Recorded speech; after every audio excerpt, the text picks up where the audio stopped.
पाकिस्तान के middle order batsman Iftikhar Ahmed ने Bangladesh premiere league में शानदार सेंचुरी स्कोर की है, जिसके बाद उन्होंने ट्विटर अकाउंट पर प्रोफाइल पिक्चर भी तब्दील की है, जिस पर शादाब खान की जानिब से दिलचस्प तबसरा सामने आया है। तफसीलात के मुताबिक बांग्लादेश में जारी BPL में इफ्तिखार अहमद ने फॉर्चून बारिशल की नुमाइंदगी करते हुए रंगपुर राइडर्स के खिलाफ 45 गेंदों पर बर्क रफ्तार सेंचुरी स्कोर की है। इफ्तिखार अहमद की इनिंग में 9 छक्के और 6 चौके शामिल थे।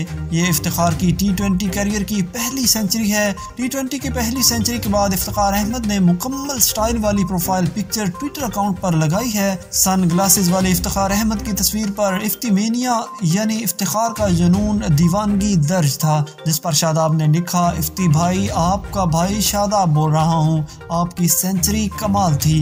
ये इफ्तिमेनिया की टिकट कहाँ से मिलने हैं, रिलीज कब है? जवाब में इफ्तिखार ने कहा, ये इफ्तिमेनिया का टिकट सबको नहीं मिलता, लेकिन आप बड़े भाई हो, आपके लिए तो VIP टिकट बनता है।